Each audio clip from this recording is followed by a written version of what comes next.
Hello, beautiful people. Tonight is just me, Luna, holding this space with you. Today is going to be a little different. This is something not just you listen to, this is something you experience with me tonight. So, if I can, I want to welcome you and thank you from the bottom of my heart for being here with me tonight. Let me know if you can hear me, see me properly. Druid is not here tonight, so the techie stuff might be challenging. Hopefully it won't. So if you can, I invite you to be present, and I want you to take a moment before we begin just to arrive here. Slow down with me. Take a breath and just notice yourself for a moment. You can close your eyes, and maybe you even want to put your hand on the body and notice how you feel. Place your attention on your body. Notice how you feel right now. Take another deep breath.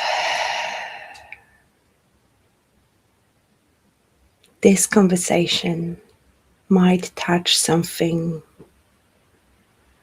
deeper than you expect. This is something you indeed may feel in your body, because we are about to explore something which might not be something you understand. It might be something you recognize. And before I jump in, I want to say hello to Claire and Marjorie, who are saying their good evenings here. And thank you for confirming that you can hear me and see me properly. When I was preparing to this session here, I pulled a card from the deck Claire recommended to me. She shared that deck with me, and kind-hearted Jan got this for me as a Christmas gift. The Witch's Way Home.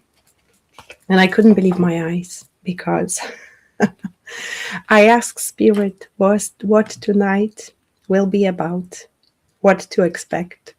And this is the card I got and I pulled. Heal the Witch Wound. So this is how the Spirit has a sense of humor sometimes, because indeed, tonight we will talk about witch wound, the witch wound. What is this? How to recognize it and what to do in order to heal it, how to recognize what needs to be done.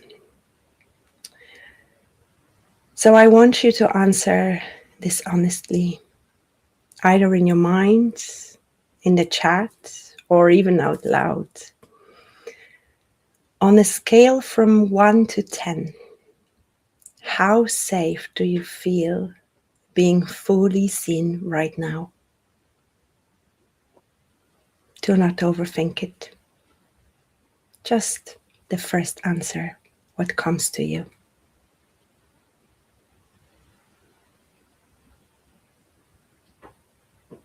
Now notice how it feels within your body, where you can feel it. Is it tightness, pressure, nothing at all? And stay with that, because this is where we begin. And I'm so happy to see an answer in the chat from Claire, 10, because that's fully safe to be seen. And that's wonderful. And I'm glad I see this 10.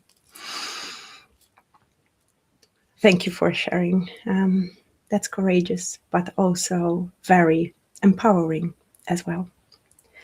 So let's start with a comment from Marjorie, who says, for tightness in my heart. And I hope tonight will give you more answers and give you more insight of why is there. And I love Marjorie saying, but on my way to 10, and that's a beautiful attitude. Let's see how it's going to change after tonight. So what exactly is the witch wound? The witch wound is often described as a collective trauma. It's a deeply layered fear of being seen, being heard, being judged, being punished for who we are. Especially when you are intuitive, sensitive, powerful, or just simply different. And it's not just about witches, because this shows up in women or men as well, but mostly women who does not post online, even though she wants to. The coach who undercharges, the person who edits and finds the right words before speaking, the one who knows they are meant for more, but holds back. But instead of just explaining this, let's explore this together. I prepared a quick quiz. If you know me, if you've been working with me, you know I'm a big fan of it, because this allows us to find the right answer or right aspect. So let me pull my notes here. So I'm going to read a few statements.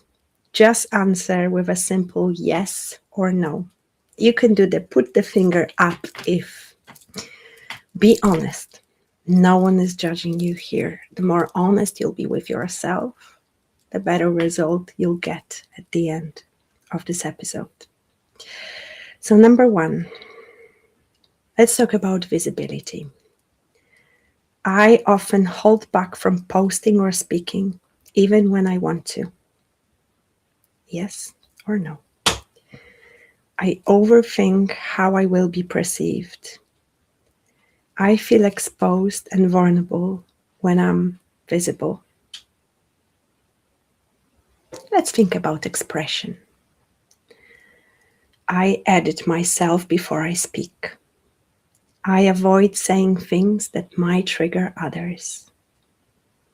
I struggle to fully express my truth.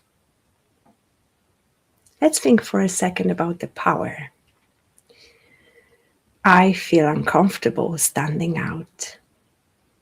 I downplay my gifts or abilities.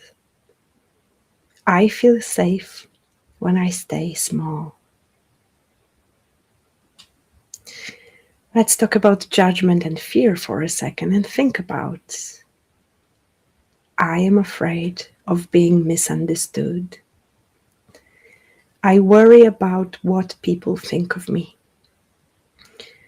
I fear criticism or rejection. Last part, the spiritual and intuitive side. I hide parts of my spiritual beliefs. I doubt my intuition even when I feel it strongly. I do not fully trust myself. Now pause and see how many answers, how many yeses did you get?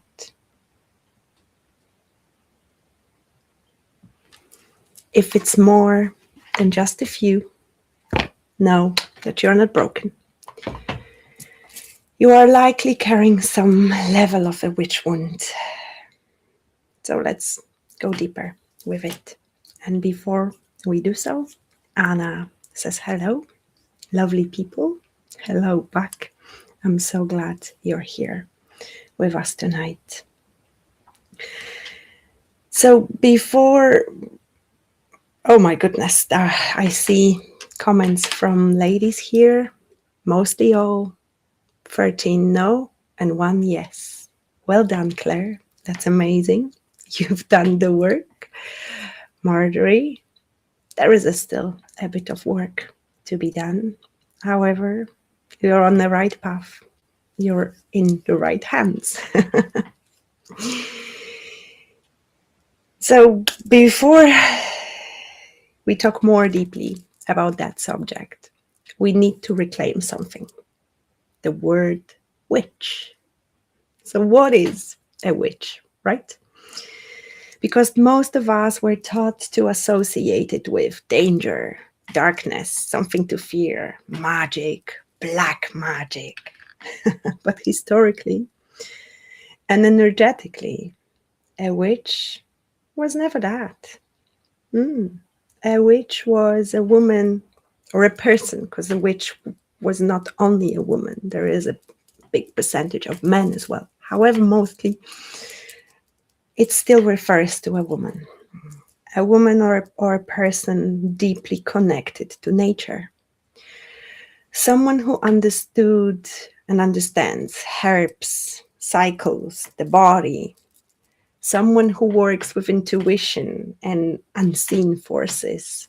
Someone who held knowledge outside of institutions. Someone who did not blindly follow authority.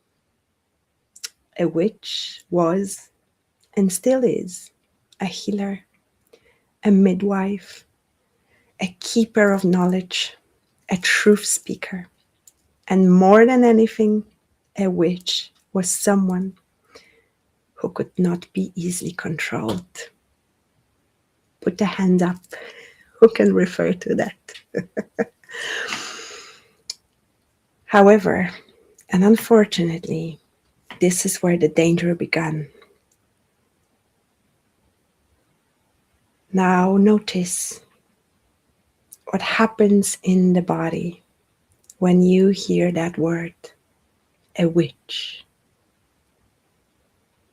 You can even close your eyes. Is there curiosity, resistance, fear? That response may tell you something. On a psychological level, the witch represents the autonomous self, the intuitive self, the truth teller, the boundary setter, the part of you which says, I see differently, I feel differently. And this is why this archetype can feel both attractive and uncomfortable at the same time. Because it can activate both your power and your fear of that power. In many societies, people who embodied witch-like qualities were women with influence outside of the male-controlled systems, healers outside of religion institutions, individuals who lived independently, those who disrupt social norms. So the witch also represents self-authority, nonconformity, embodied knowledge, and let's call it unregulated power. Let me take you somewhere for a moment now. It is year 1600. You are a woman living in a small village. You help others, you know herbs, you assist in births. People come to you as they're sick.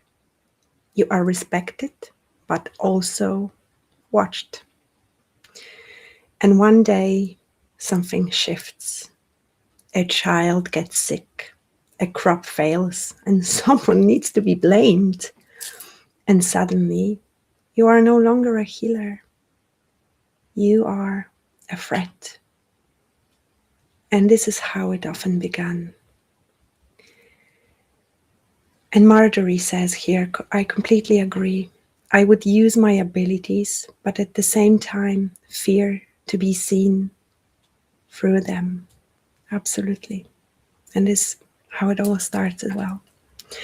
So, historically speaking, between the 15th and 18th centuries, across all Europe and colonial America, tens of thousands of people were executed for witchcraft. One of the most well-known cases is the Salem witch trials.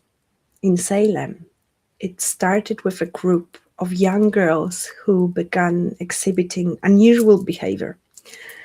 They started to have visions, outbursts. Most likely, they were drinking some native plants, which made them hallucinating. But instead of seeking medical or psychological explanations or any explanations whatsoever, the community turned to fear. Accusations began, and this is where it's important. Back then, there was no evidence required. If someone said you were a witch, this could be enough. People were imprisoned, forced to confess. Some confessed just to stop the torture because they were tortured. Others refused and they were executed in a very, very cruel way. Burned at the stake, hanged, killed in a very cruel way. But this was not just Salem. Across Europe, entire communities were affected. And these were not just fantasy witches. They were healers, midwives, doulas, widows with land, outspoken women, social outsiders, people who did not conform.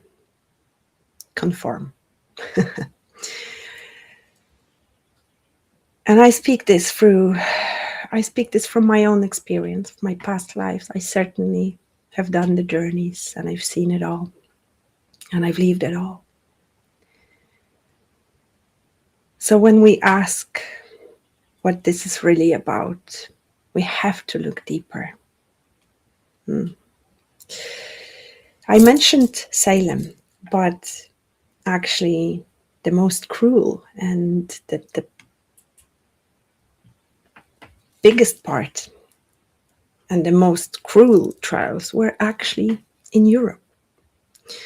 Because if we really want to understand the witch wound, we need to understand that Europe was the main stage of the witch's hunt. And Germany was one of the worst places at all.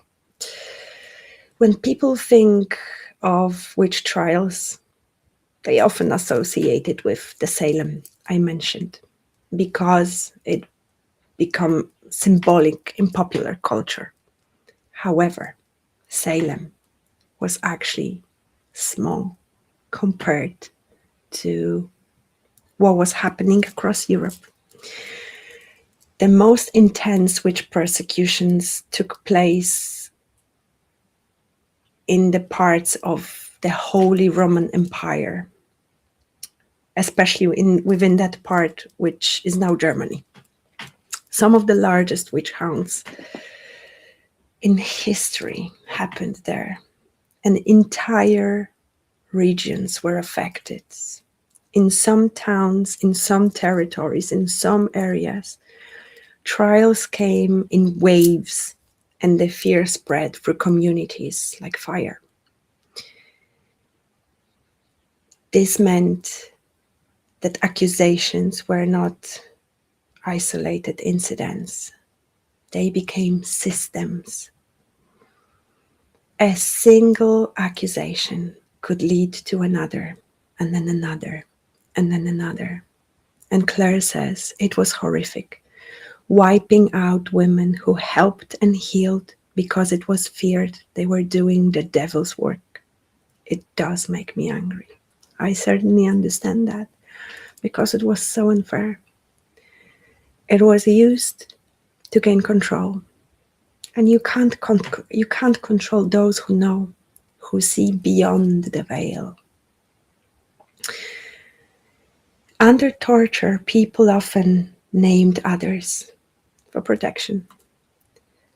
So one woman accused of witchcraft could lead to neighbors, relatives, healers, midwives, and other outsiders also being accused. This is the one of the darkest things to understand, because these trials fed themselves actually. And the more fear was there, the more accusations appeared. It was almost like a never-ending cycle. The more accusations appeared, the more authorities believed that there was a real threat. And Germany saw some of the most brutal and the most extensive version of this.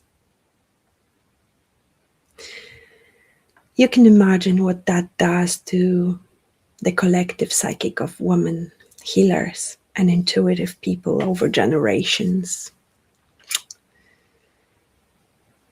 You learn to not stand out. You learn to not know too much.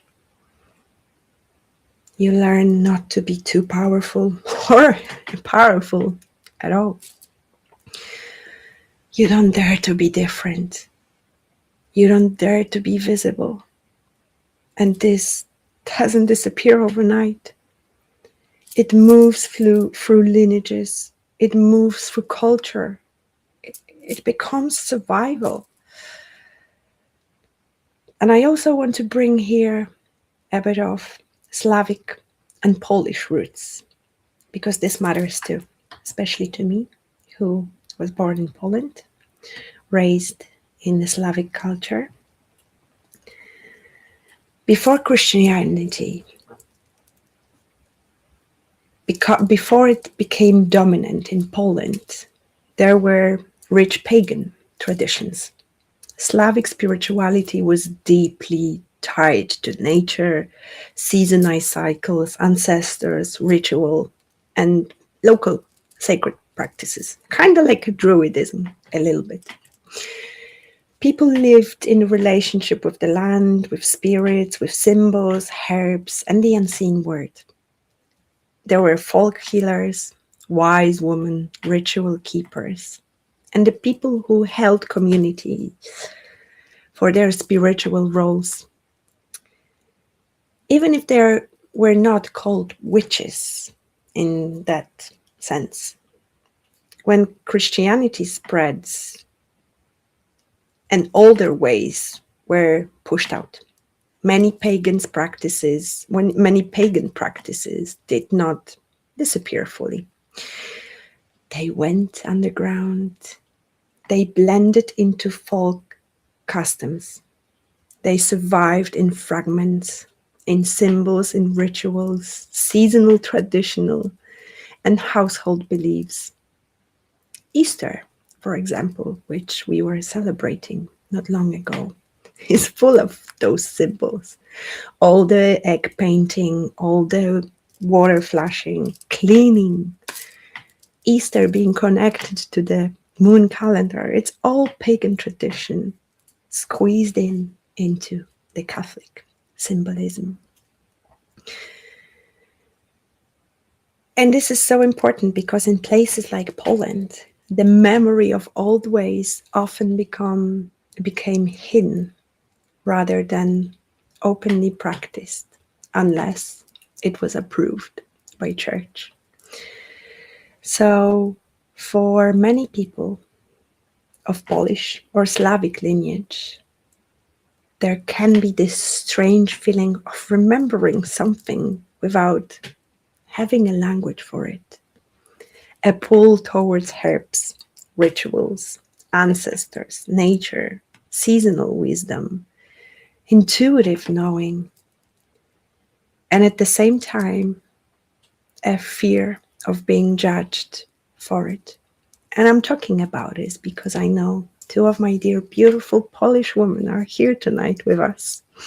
Hello, Magda. So lovely to have you here with us.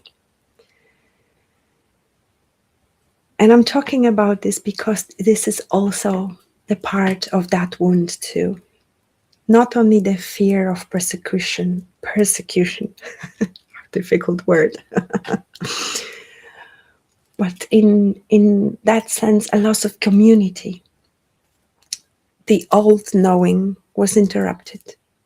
The sacred was hidden. Wisdom, which was made private. So when you feel drawn to those things now, and you don't have to be Polish or have any Slavic roots whatsoever, but when you feel drawn to those things now, and you're also afraid to show them at the same time, this may not be random. It may be personal. It may be cultural. Another difficult word. It may be ancestral. It may be all at once. And this is how and why the witch wound is not just a trendy spiritual phase. It points to something real, a collective trauma. So, what is really all that witch trial is about? This was not about magic. This was not about the herbs. It was not about intuitive knowing. It was about control. Control of women's bodies, healing knowledge, reproduction, land and inheritance, social order, power, and control.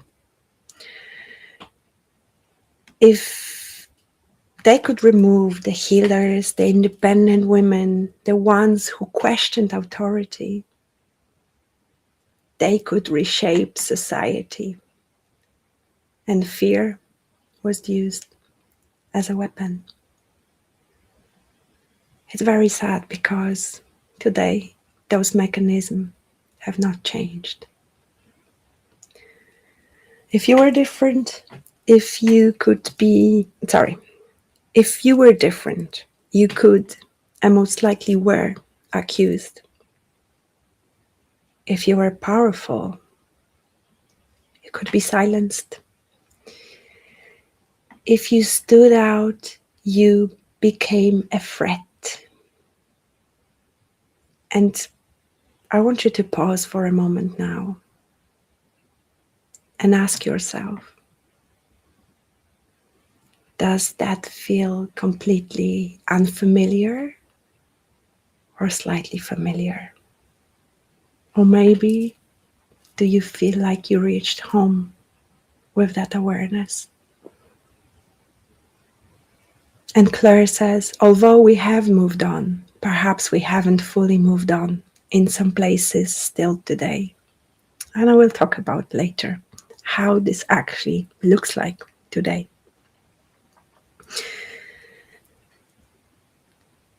Because indeed, today we are not being burnt at the stake. At some places still, yes. But we are being judged in public, shaming, being attacked online, being silenced through social pressure, being cancelled. So let me ask you, what is that modern version of being burnt? Could that be being attacked online? Could that be being misunderstood? Could that be losing belonging? And your nervous system does not always know the difference. So ask yourself, and this is a good journaling prompt as well. Where in your life do you still feel like you have to tone yourself down to be accepted? right now, notice what comes up, because that is where the wound is still active. I encourage you to sit with this question and write deeply if what I say touched something deeply within you. Now, let us shift something important, because the word witch, has been distorted. A witch is not what you were taught to fear. A witch is, and perhaps you could give me your definition in the comments, because you know me, I'm curious. But to me, a witch is someone connected to intuition, someone attuned to energy, someone who sees the truth, someone who sees beyond the veil, who sees beyond in general, who sees more. Someone who does not blindly conform, someone connected to nature, a healer, a truth speaker. And Marjorie says here, smear, gossip, and not to be believed, which can attack directly your spirit. Absolutely. And Claire says here, when you work hard to share part of your life to help, yet know that there are others that will still very much judge you, even those who act like they agree and talk behind your back. Thank you for sharing this, because those are another modern versions of witch trials being burned at the stake. And this can be detrimental to your mental health.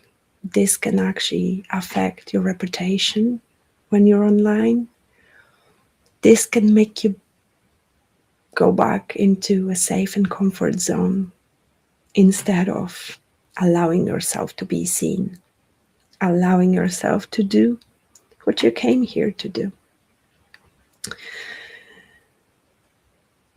Which is certainly an archetype, an energy, a way of being, which is just not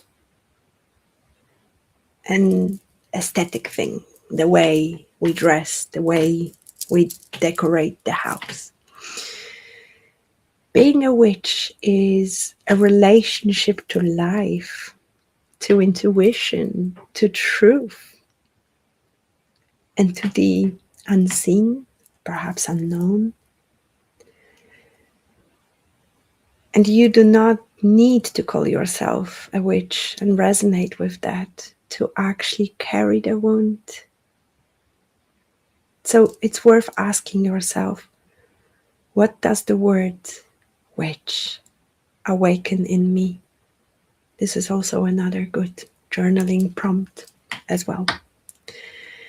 And Claire here says, a witch is a person who knows their own truth, practices that they believe to be their path, and respect the laws of nature. Also nurtures and nourishes family and community. Thank you for sharing. This is a beautiful definition. I totally resonate with it. So, how to recognize the witch wound? Because the witch wound is not just a fear. This is a multi-layer imprint of threat associated with being fully expressed. The witch wound is a conditioned and often inherited response. And even when I was saying, some fear came up and got stuck within my throat. Often it's an inherited response where visibility, truth, power, or even difference are being experienced as unsafe. And I certainly have experienced all of them.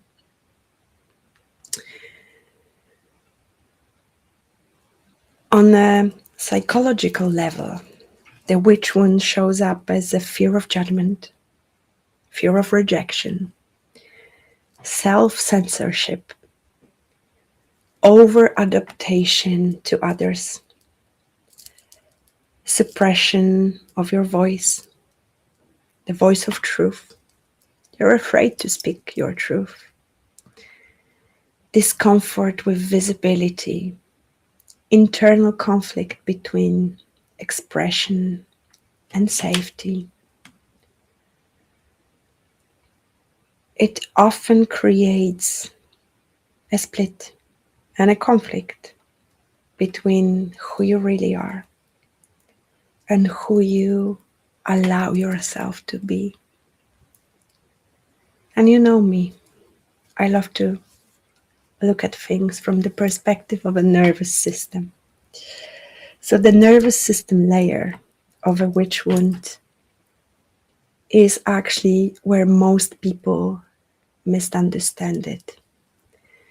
Because the witch wound is not just a belief, it's a body-based response. Because the nervous system may interpret being seen, being heard, being different as a form of danger, as a form of threat. And this can activate anxiety, freeze, shut down, overthinking, also people pleasing, a fear response. So even when someone logically knows that they are safe, the body may react as they're not. The witch wound can also exist as an inherited fear patterns, cultural, yes, finally, cultural memory, collective conditioning. Because across generations, people learn do not stand out, do not speak too loud, do not challenge authority, do not hold too much power. And even without direct memory, those patterns can still pass through family dynamics, cultural narratives, even socialization. Because again, the witch wound is not just about the fear of being seen. Even for those who do not resonate with ancestral or past life frameworks, the witch wound still can function symbolically because it represents the fear of being misunderstood, the fear of losing belonging, the fear of being too much, because this is the part of the psyche that associates authentic expression with loss and safety.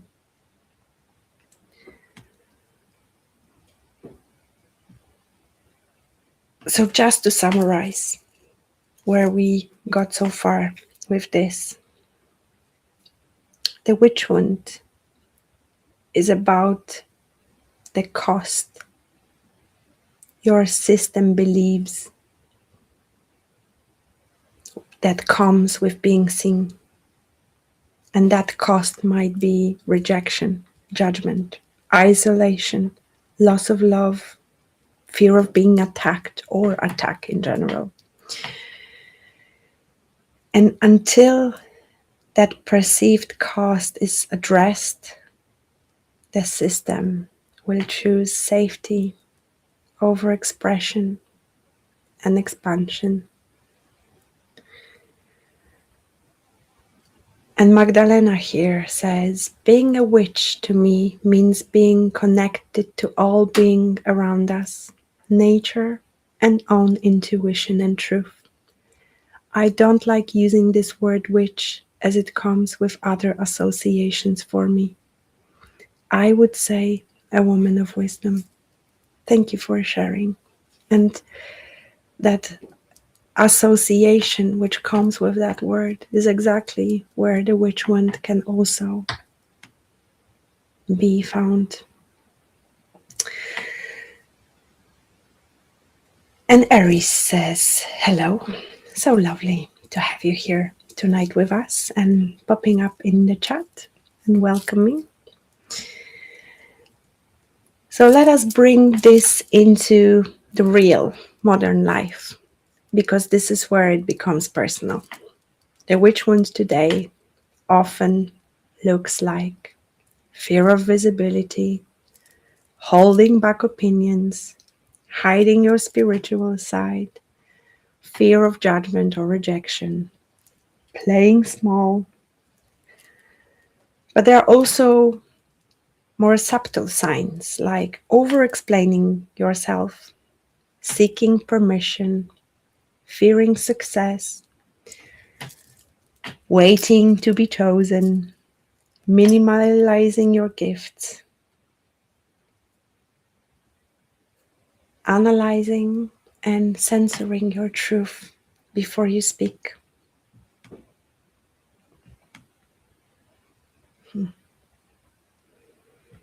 If there are any other ways which you feel like it may come up for you, please do share it in the comments.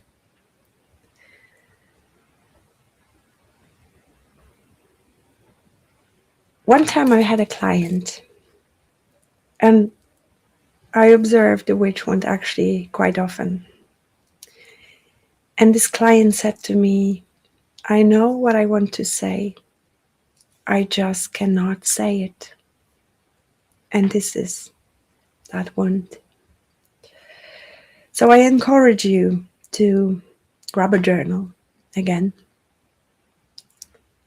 Or if not, at least give yourself space to think about the question and answer honestly.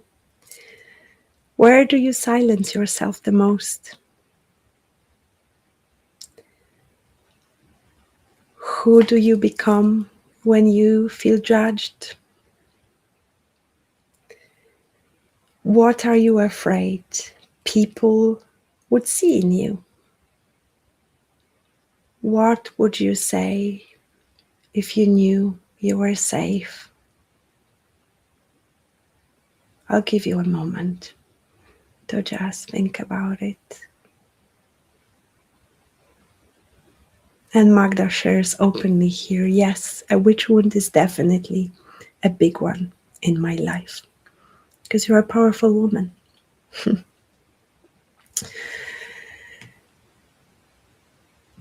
So how the witch wound shows up in a modern life? The answer is simple, everywhere. In the business, you know you could show up online, but you do not. You undercharge because visibility feels unsafe. You dilute your message. You soften your expertise. You're hiding behind perfectionism. In relationships, you avoid conflict. You say it's fine when it's not. You shape yourself. You adapt and mold to be accepted. You people please.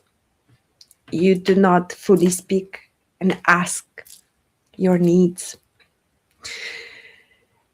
From a spirituality point of view, and in your spiritual practices and in your spirituality, you hide your gifts.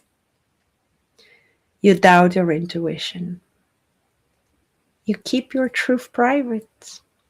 You feel called to do the deeper work, but you hold yourself back. And this is especially relevant for coaches, creators, healers, leaders, spiritually sensitive women, and those who simply feel different. So I want you to think about your life for a second right now. And where are you currently holding back online? This deeply sits with me. Shrinking in conversations, not charging your worth, hiding your truth. To make it simple, choose one. And this is your edge. This is your work. And here, there is a powerful question to be asked. If that fear, if you feel it, is it actually yours? Or is it inherited? Because many women I work with, when we go deeper, they realize this is not just me.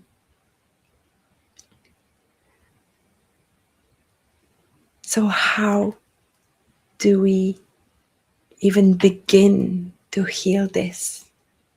Well, we just did the first step, because the first step is awareness, naming it, seeing it. But awareness alone is not enough, because this is not just in your mind. It lives in your body, in your nervous system, in your subconscious, in your identity. And healing means feeling safe in your body, restoring safety in your body, releasing stored fear, inherited or conditioned fear, reconnecting with your voice, allowing yourself to speak up, allowing yourself to be seen, rebuilding a new sense of safety around visibility and power, rebuilding trust in self-expression, integrating power rather than avoiding it. But not just by forcing visibility, but by changing what visibility and how visibility feels like. And Claire says, I guess the realization is not everyone wants to know because they won't understand. I respect that not everyone will share my views, and that is what makes us all very unique. Thank you for that comment. It absolutely is true. We all have right to see the world the way we perceive it. But where I say state a line and set the boundary is where others become disrespectful for my beliefs. And of course, the other way around.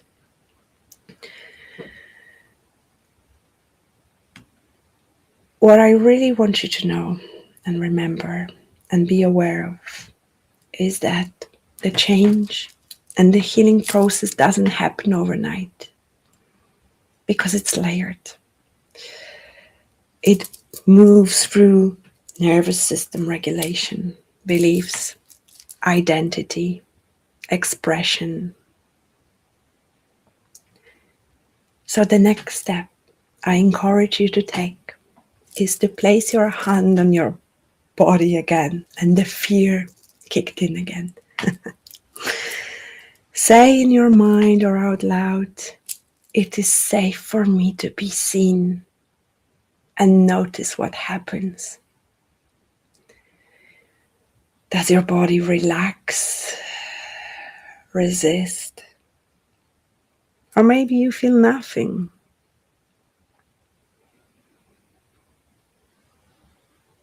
All of that is information.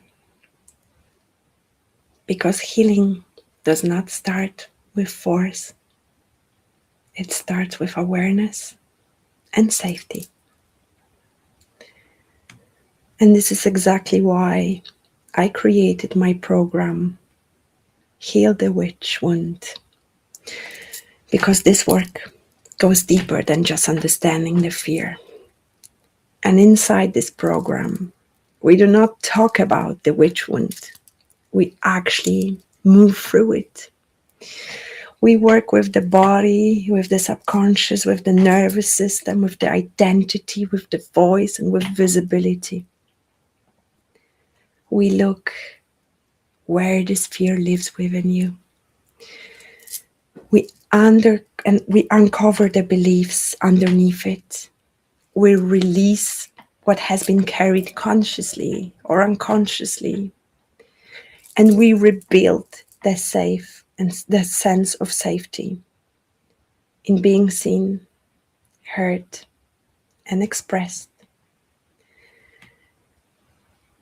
And that journey is a journey of releasing fear, reclaiming your voice, stepping into your power, and feeling safe to be seen. Because the goal is not just to understand the witch wound. The goal is to become someone who no longer feels unsafe in her own power or in his own power. If something in you is resonating right now, that is not accidental. It usually means one of two things, actually. You are either ready to see this or you are ready to move through it. And this is exactly where this work is for. So if you feel cold, if something calls you, just reach out and I will share the details with you. It's a beautiful journey through dark, but it always leads to light, I promise.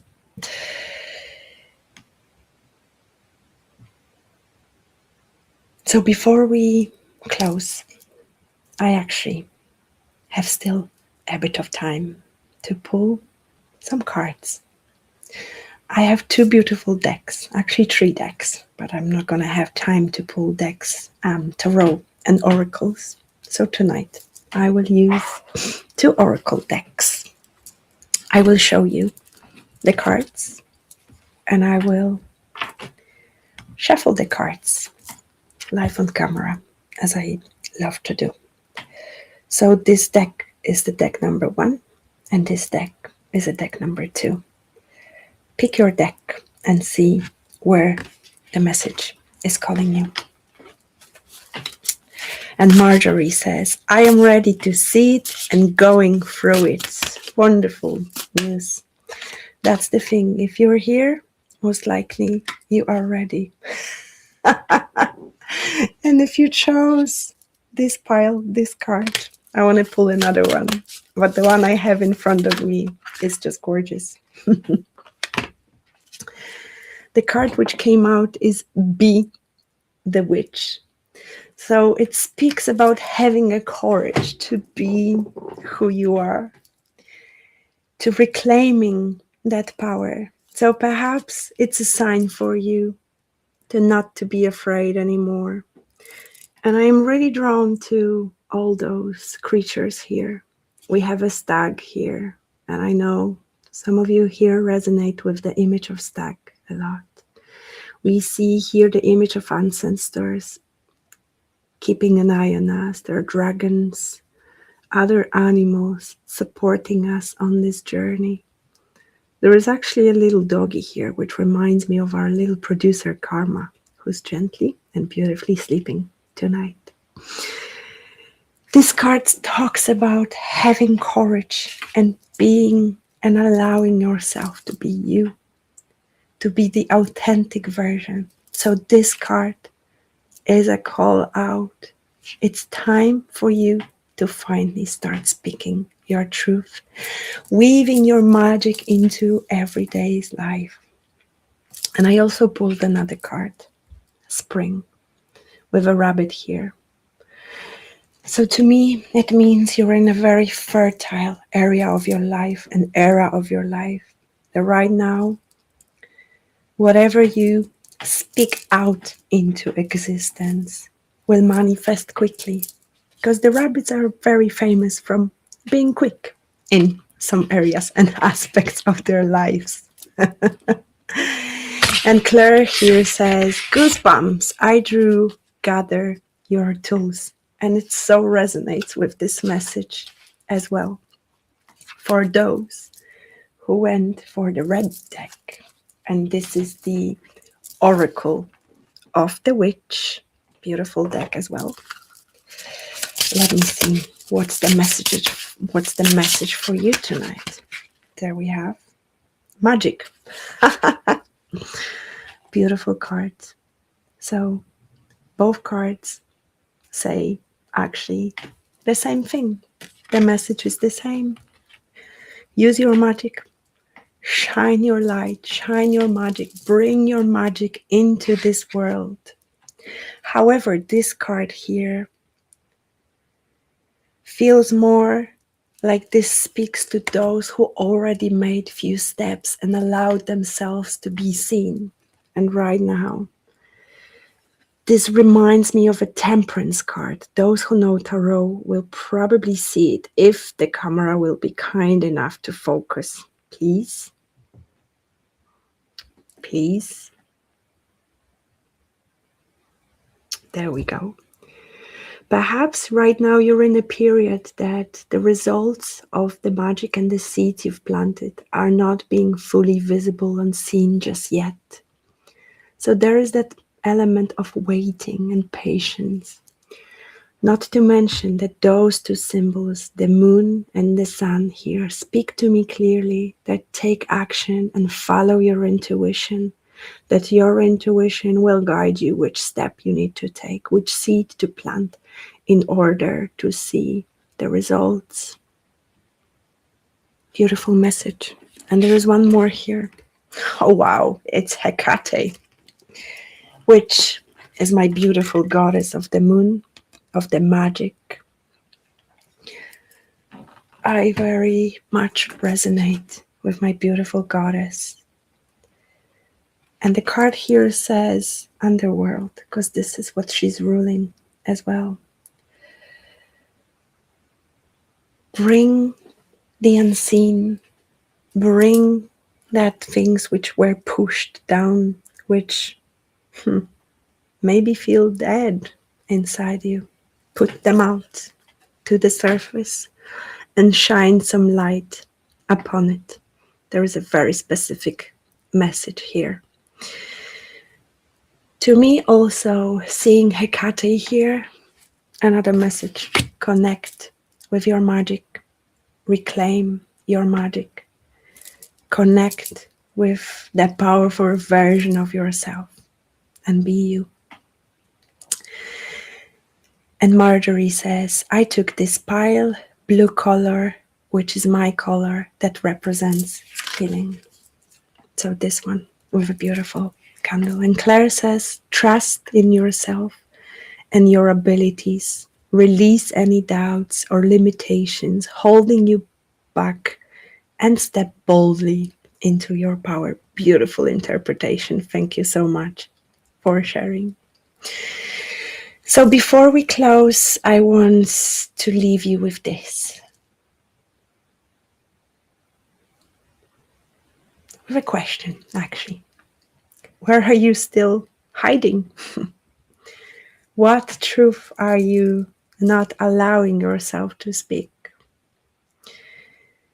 And what or who would you be if you were not afraid? Take a breath and let it land. You are not here to stay small. You are here to be seen. And when you're ready, you do not have to do it alone. Thank you so much for being here with me tonight, for your comments, for your energy. And I will see you soon. I love you all. And let's step into our full power together. Good night. And I see you in a week time. Take care. Bye bye.